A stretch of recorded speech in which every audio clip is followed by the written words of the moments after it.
Welcome to the Wealth Dialogue. I'm Emily. And I'm Jack. Have you ever looked at your monthly income? And maybe it's been, stable for years. Perhaps you even got a little cost of living bump. Yeah. And you just thought, logically, I should be fine right now. I know what I earn. So why am I constantly stressed about my bank account? It's a completely frustrating feeling, and it almost always leads people to the same conclusion. I just need to earn more money. That's the default assumption, yeah. It's the only way out. Or so we're taught to think. But this deep dive really challenges that. We're opening up, mastering the mindset, repairing a broken budget, and focusing on this premise that the real problem might not be the amount coming in, But the structure of how it's moving out. Or maybe how it's just disappearing. a silent collapse. That's what the source calls it. Exactly. So our mission today is, well, it's pretty clear. We want to equip you with some actual strategies and, more importantly, the mindset shifts you need to fix a broken budget. Even if your income stays... Especially if your income stays flat. We're looking for those structural weaknesses, the ones that let money drain away completely unseen. Okay, let's get into it. We should probably start with a diagnosis. I mean, before you can fix anything, you have to understand why a budget that seems stable on paper just breaks. Right. And it's usually not one big, spectacular failure. It's this silent collapse you mentioned.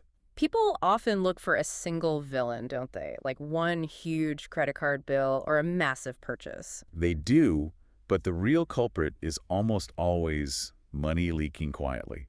It's death by 1,000 cuts. It's not one massive injury. So what does an invisible leak really look like? Because I think for our listeners, we're probably beyond just saying, oh, you're eating out too much. For sure. It's the constant pileup of really small decisions that, in the moment feel totally harmless or even necessary. Like what? Think about lifestyle creep, but the micro version. It's not buying a sports car. Yeah. It's upgrading from the standard cloud storage to the family plan you don't really use. Oh, I see. Or swapping your usual groceries for those higher-end pre-chopped meal kits because you're just tired. It's the 3 forgotten subscriptions that are quietly pulling $75 out of your account every month.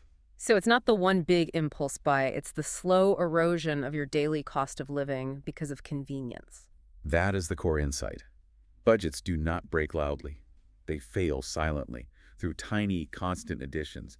You only feel the pinch months later, long after the decisions were made. That explains the inertia. But okay, if someone's income has been pretty stable, why does it feel like their budget broke recently? That timing thing feels so common right now. And that brings us to the second theme, which is this disconnect between today's financial reality and yesterday's financial habits. What do you mean? The sources really highlight this. People were trying to budget based on the reality of, say, 3 or 5 years ago. Prices changed, and they changed dramatically.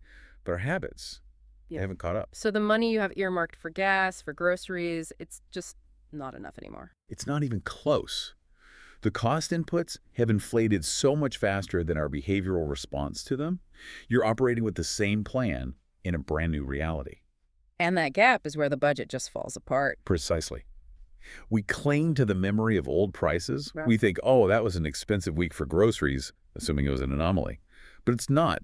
The whole cost structure of life has shifted. So it needs a full recalibration, not just, cutting back a little. Exactly. And that leads to the emotional part, which gets really interesting. We all know stress is a factor.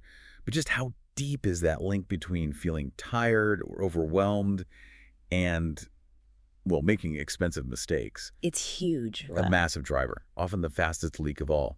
When people feel that decision fatigue, their ability to make a disciplined choice just plummets. They spend for comfort. So that $60 food delivery order on a Tuesday isn't really about being hungry. No, it's about avoiding the mental load of cooking and cleaning. You're buying relief. And that's where the danger of just this once spending comes in.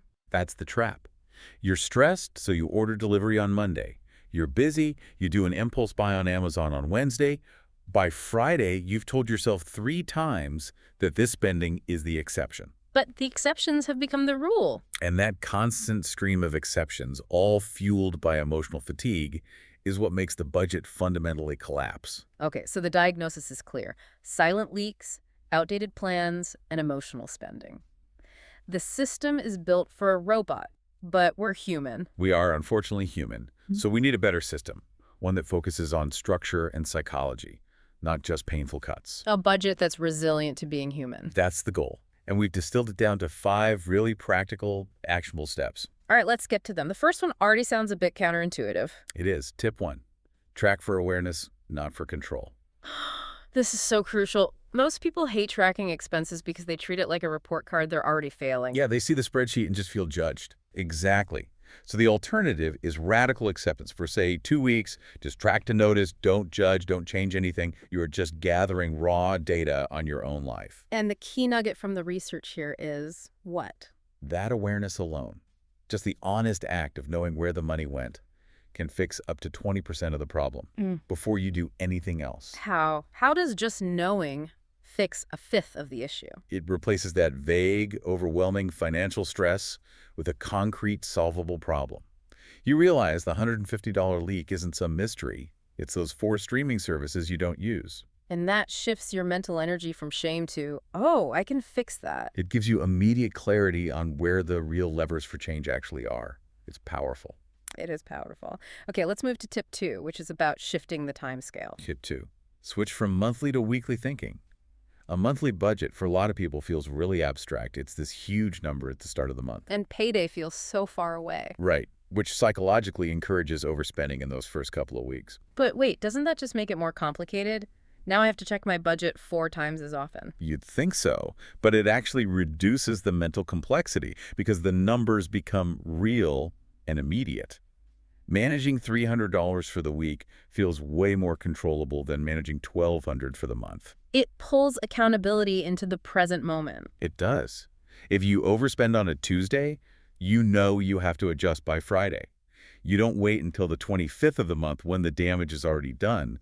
It just forces better behavior. So it's not about restriction, it's about making the numbers feel less like abstract math and more like cash in your hand. Exactly. You're turning one big, overwhelming marathon into 4 smaller, winnable sprints. Now, tip 3 is my favorite. It feels like the exact opposite of everything we've ever been taught. Create a messy money category. This one is critical for long-term success because it's the official acknowledgement that we are not robots. What is it exactly? Messy money is a specific, allocated fund for all that imperfect, unexpected, but totally inevitable spending. The random office birthday cake, the unplanned coffee with a friend, just general life stuff. So instead of blowing up my whole budget because I bought a sandwich I hadn't planned for, You have a buffer. You have a fund that allows you to be human without feeling like you failed. that's the principle, right? Budgets fail when they're too brittle. They're too brittle. This category is a psychological release valve. Now, the key is you have to cap it. If your budget can handle $100 a month in messy money, that's the limit. You've just replaced uncontrolled chaos with a controlled buffer for chaos. That completely changes the dynamic. The budget becomes an ally, not a jailer. Okay, let's talk savings. Tip 4. People think they need a huge surplus for this. Tip 4, pay yourself first, even if it's small. And this is less about building wealth, at least at first, and almost entirely about building an identity. So if someone is struggling just to break even and they can only save, say, $10, is that even worth the effort? It is the most valuable $10 you can spend on yourself all month. Because saving doesn't start when you have big money. It starts when you decide you're a person who saves. So that tiny automatic transfer tells your brain, I am in control. I prioritize my future self. It flips the entire narrative. so it's not a luxury, it's a tool for building confidence. The psychological benefit is actually more important than the financial one in the beginning. Exactly. It changes how you see all the rest of your money. All right, finally, let's get back to decision fatigue. Tip 5 is the ultimate weapon against it. Cut decisions, not just expenses. This is the key that ties it all together. Decision fatigue is expensive. It leads directly to those impulse buys we talked about. So the solution isn't just about cutting what you spend on, but It's cutting how many times you even have to think about money each day. You want to automate the discipline why do you do that? through pre-decisions.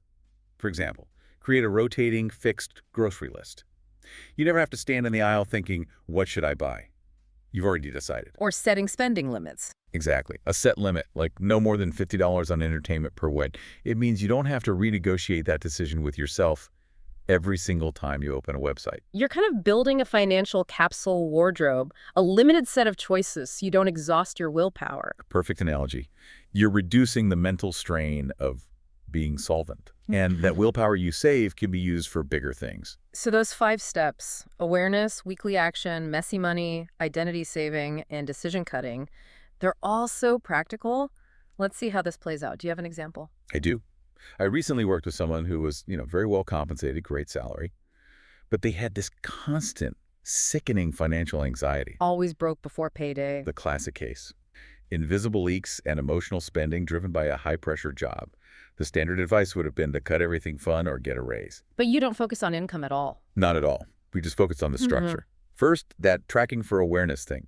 It immediately showed $180 in unused subscriptions. Gone. Yeah. Then we scrapped the monthly budget and moved to weekly limits with the small, ring-fenced $75 methy money buffer. So they gave themselves permission to be imperfect. And that was the game changer. That buffer just absorbed all those little unexpected things without derailing the whole plan. And crucially, they set up a $20 automatic transfer to savings every payday, building that identity. And what was the result a few months later? No raise was involved at all. Within 3 months, their self-reported financial stress dropped by over 50%. The anxiety was just gone because the system was predictable. That's incredible. And within 6 months, they had a real emergency savings buffer. It was all achieved purely through clarity and structural alignment. And that really is the big mindset shift, isn't it? This isn't about restriction. It's not about denial. No, the goal is alignment. Your money should support your life, your values, your goals. It shouldn't be fighting you every step of the way. When the system is aligned with your actual human behavior, that low-grade financial stress just fades. It does. It just disappears. That sense of control really is the reward. It's such a powerful lesson. You don't necessarily need more money to feel secure. Sometimes you just need a better system. A system that acknowledges you're human and neutralizes those silent leaks before they can do any real damage. So if this deep dive helped you identify some of those invisible leaks in your own life, just remember that central lesson we covered. Financial control really relies on shifting from that abstract monthly view to concrete weekly action. And reducing the burden on your daily willpower. The structure should do the heavy lifting so you don't have to. That's it. So, as you reflect on this, here's a final thought for the week. If building financial control is really about breaking a huge, distant goal into smaller, immediate, manageable decisions, what other major life goals become achievable simply by applying that same principle? Not just financial ones. Not just financial. Where else in your life can you cut decisions instead of just effort? That's when you really start mastering the mindset. We'll see you next time for the next deep dive.